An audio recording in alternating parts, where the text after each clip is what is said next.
Signore e signori, autorità, caro Giovanni, sono molto felice di essere a Roma per salutarti di nuovo ora che il periodo che hai passato al timone dell'autorità garante volge al termine.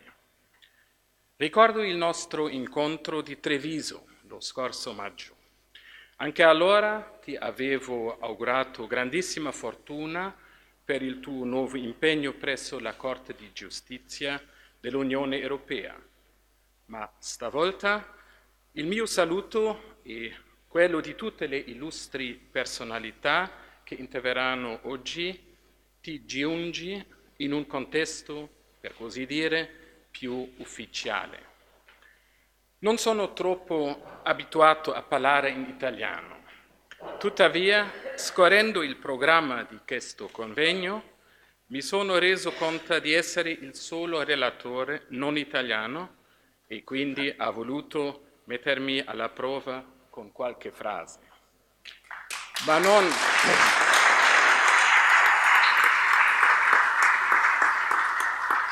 non sarebbe giusto mettere alla prova anche la vostra pazienza, quindi passerò senz'altro all'inglese. Scherzi a parte, it is an honor for me to bring the only non-Italian voice to our debate today. I would like to thank the organizers of today's event, the Lewis School of Law, the Lewis Business School, the Associazione Antitrust Italiana, President Abete, Professor Olivieri, President Piera, for the invitation. It is really good to be here, and it is a magnificent setting, I believe, and I do hope that its splendor and, as it has been said, resilience is also an inspiration for our work and for our discussions.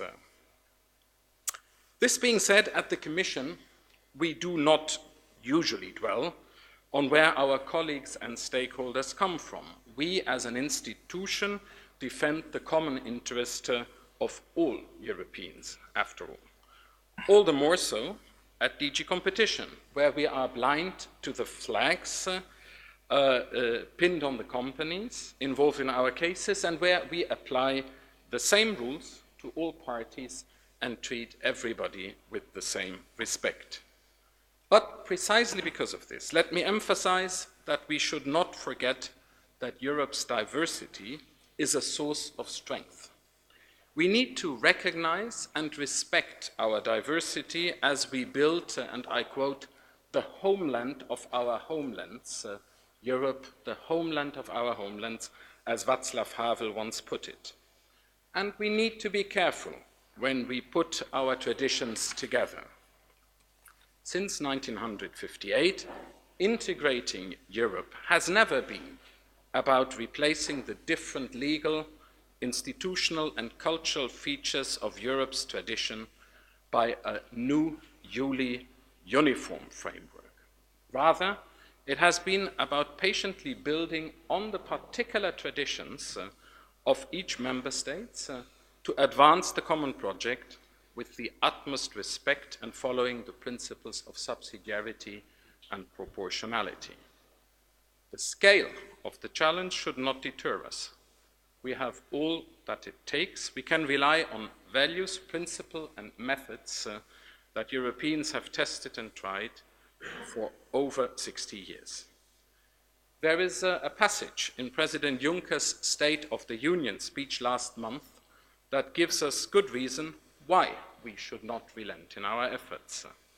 He spoke of a belief, and I quote, "This belief that united we stand taller. This is the very essence of what it means to be part of the European Union," he said. I would like to put this argument on the table at the outset as an encompassing inspiration for our debates today. Only by doing things together does Europe stand a chance to be a force for peace and for stability, advocate for a multilateral and rules-based world order, defends its values and interests, and protect the freedom and prosperity of its citizens. Now, the truth of big ideas is often shown by how they work in practical circumstances in everyday life. We have seen the truth of standing taller together many times, have we not, Giovanni, in the European Competition Network. We really do things together, and this makes us better together. I am one to say that within its proper, carefully drawn boundaries, the ECN is one of Europe's most advanced forms of cooperation, of division of labor between the Union and its member states. It was not a foregone conclusion when the network was established back in 2004 under the leadership of Senator Professor Mario Monti that the Commission and the national competition authorities would truly play as a team and deliver. Angelo Cardani is here and he can testify to some of the difficulties that were encountered at that point in time. But today, the ECN is a force for convergence and cooperation as much as it is a force for complementarity and creativity.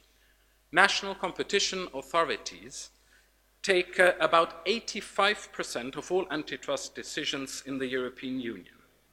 Antitrust enforcement across the single market would not have been as effective as it is today without the decentralization then operated and the contribution of the national authorities.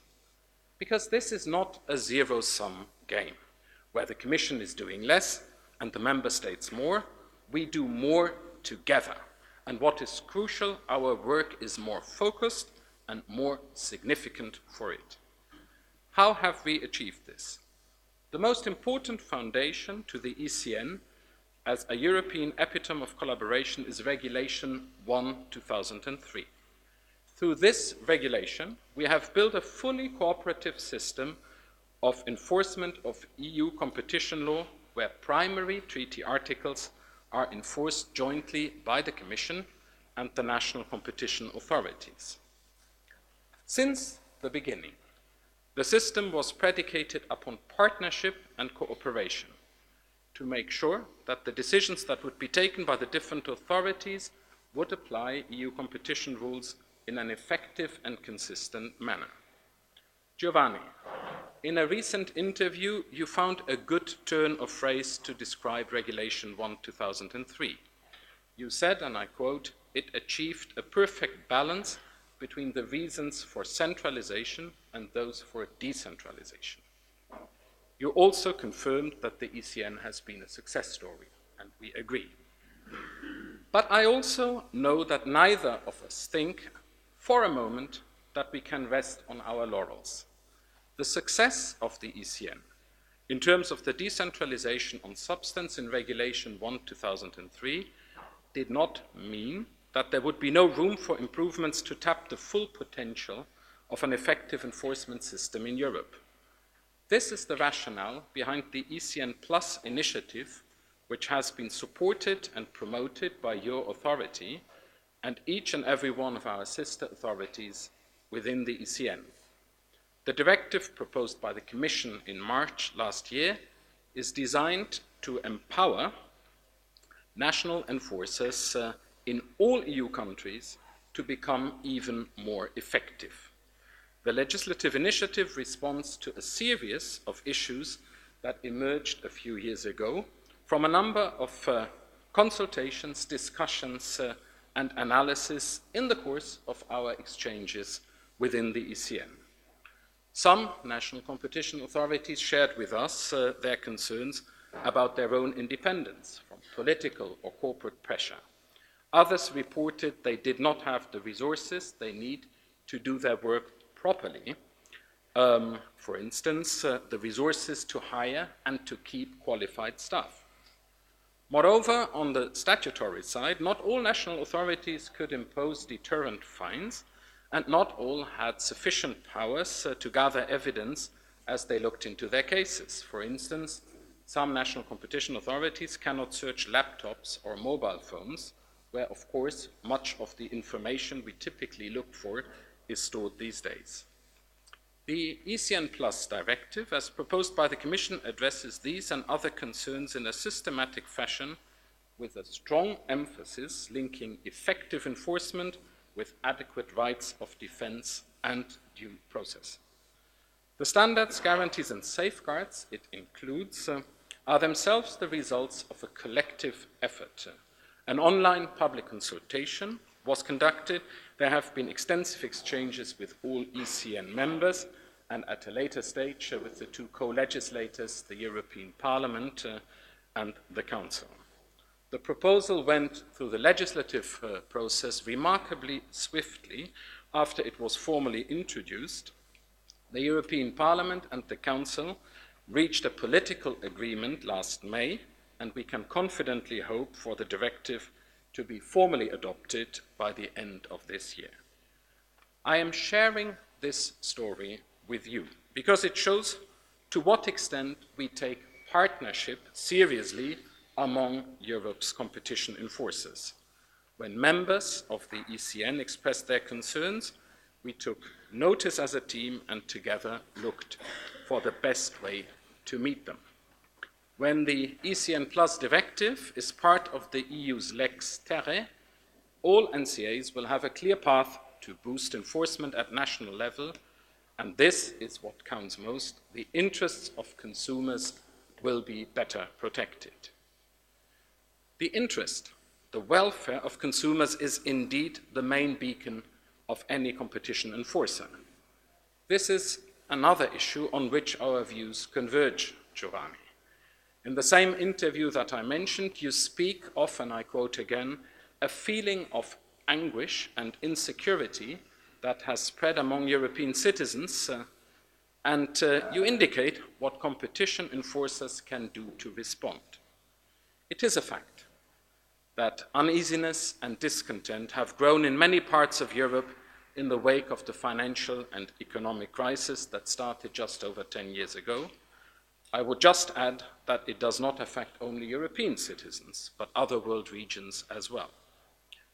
This dramatic change has had an impact on practically every part of our policy, on every public institution, including, of course, competition authorities.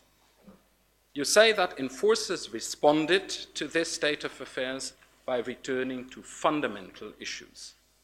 Once again, I agree, and do not think for a second that I agree so much with you today just because this event was organized in your honor. No, in this juncture, it is only natural that we give a long look at all the implications of our action, including the indirect implications of upholding a single set of rules for anyone who does business in the single market. Commissioner Margrethe Vestager has led this reflection on the core issue of competition policy and enforcement at the European Commission throughout her mandate.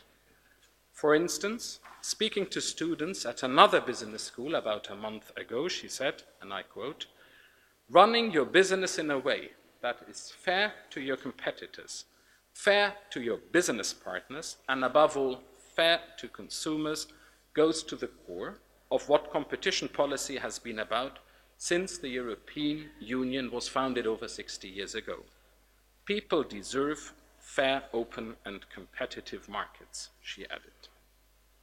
There is a sense in which practically every decision we take upholds the rule of law, make markets a little bit fairer, and sends to the people a clear message that there is a network of public institutions across the Union that stands by their side. I can think of many actual examples to make this point. Look at the recent decision taken by the Commission involving Google and the Android operating system the company develops. The decision is about illegal tying of Google's search and browser apps, illegal payments conditional on exclusive pre-installation, and illegal obstruction of development and distribution of competing Android forks. This is the level of a competition enforcer's technique. It results from painstaking investigation, principled respect of due process, and the accurate and careful application of EU competition law to the facts before us in a specific case. These are the foundations on which any other consideration will stand, and they must be rock solid. But what are the implications of a decision like this to the man and to the woman in the street? We all like the devices and services that the wizards behind the digital revolution have put in our pockets. There is no doubt about their success. But when a digital firm steps on the wrong side of competition law, it is the task of competition enforcers to hold them accountable. And it doesn't matter whether the infringement comes from a startup or from a behemoth. La legge è uguale per tutti, as we can read in every courtroom in Italy. This is probably one of the messages that many people will read into a decision like Google Android. Another example is the 4 decisions the Commission took in July against a group of manufacturers of consumer electronic products that had imposed fixed or minimum resale prices on their online retailers. Once again, exact analysis of vertical restrictions and retail price maintenance are the bedrock here, but we cannot ignore the broader message. Most likely, to over 50% of European consumers who made an online purchase last year, those decisions were about making online markets fairer so that their expectations could be met. One of the things that people expect from online shopping is that they can look for their next laptop from countless retailers and pick the best deal from the comfort of their living rooms. But that will, of course, not come to pass if manufacturers condition online retailers who sell at a discount to bring the price up again. Or we can think of the formal investigation involving BMW, Daimler, and the Volkswagen Group that the Commission opened on September 18th this year. As you know, we are looking into the practices of these companies to investigate whether they have colluded to avoid competition on the development and rollout of technology that cuts harmful car exhaust emissions. The rules that apply in this case are those that prohibit cartels and restrictive business practices, including agreements to limit or to control technical development under Article 101 of the Treaty on the Functioning of the European Union. But these rules are not an end in themselves. In the present case, they serve to assess whether there was collusion on not reducing pollution, even though the technology for cleaner exhaust gases is already out there. The presumption of innocence applies, but we investigate and will sanction if infringements are found, because the legislators of the treaty considered, rightly I believe, that our society and our citizens benefit from competition, including on innovation and including on finding ways and means to improve the quality of the air that we breathe. I will go a bit further back in time to look for my next example. Back in May, the Commission took a commitments decision under Article 9 of Regulation 1/2003, which will change the way in which Gazprom distributes its gas and sets its prices in Central and Eastern Europe. Market partition and excessive pricing are the 2 main points of the decision. Indeed, the latter is particularly interesting for competition circles because abuse of dominance decisions involving excessive pricing have been rare, at least at the Commission. Excessive pricing is also a competition abuse that harms consumers directly and therefore strikes many people as unfair. In fact, excessive pricing falls under the first example of abuse mentioned in Article 102, namely imposing unfair purchase or selling prices or other unfair trading conditions. Gazprom's contracts were such that customers in Eastern Europe paid much more for their gas than, say, German customers, although the gas had to travel through Eastern Europe to come to Germany. The commitments that the Commission made binding on Gazprom ensure that this will not happen again in the future.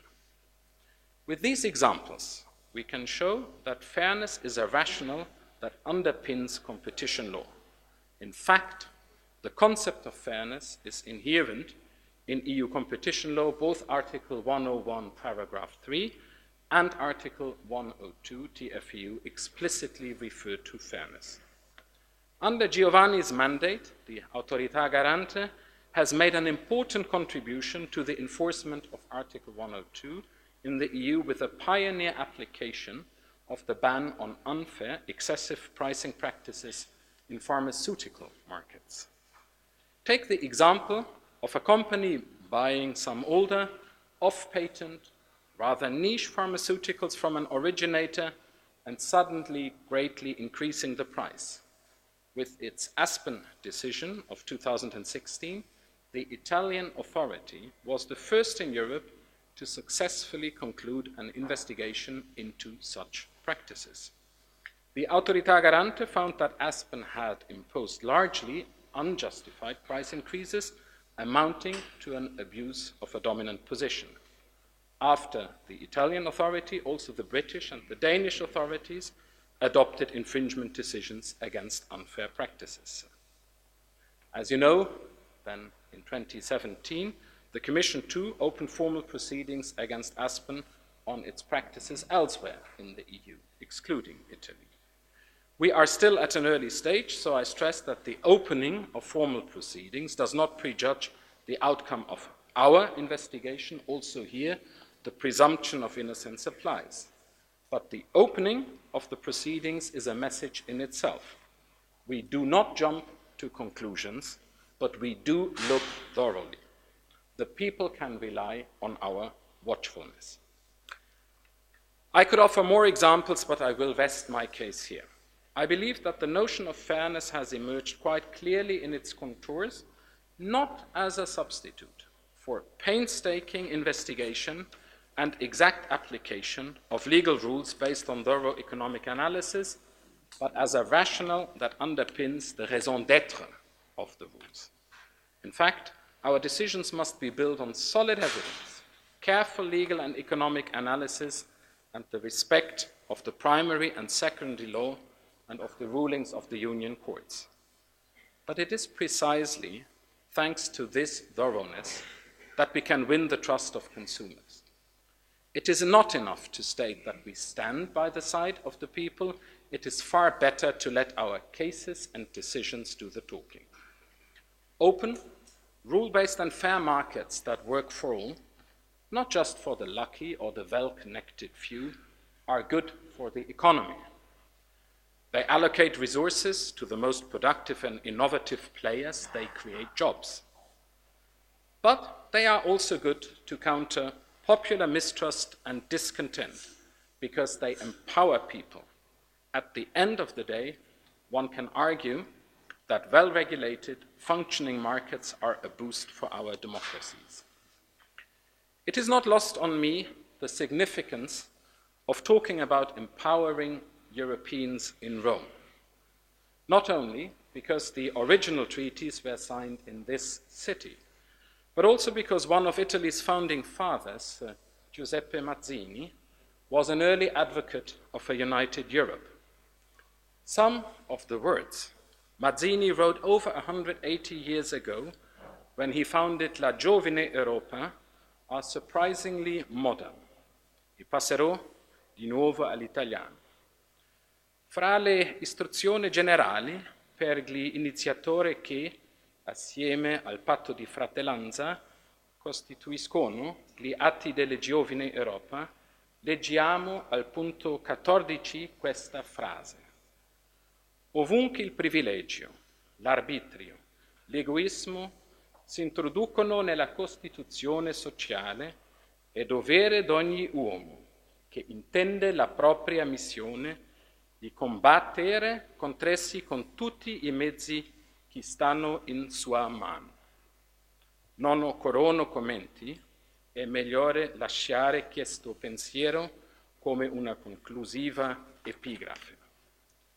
Signore e signori, autorità, vorrei chiudere il mio intervento così come l'ho iniziato, rinnovando i miei migliori auguri a Giovanni per la sua prossima avventura in Lussemburgo. Sono certo che porterai con te oltre alla tua indiscussa eccellenza di giurista, le caratteristiche e le passioni che ti contraddistinguono.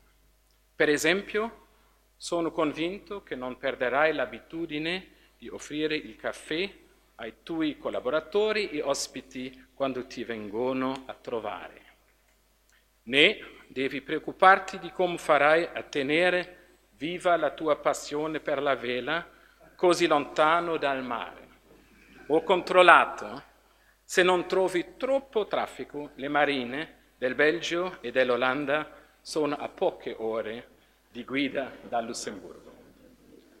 Allo stesso tempo anche auguro l'autorità garante e la sua squadra, Gabriella, Michele, Filippo e tutto il staff, buon vento nelle vostre vele. Continuiamo a contare sul vostro contributo fortissimo nel nostro comune viaggio. Grazie mille per la vostra attenzione.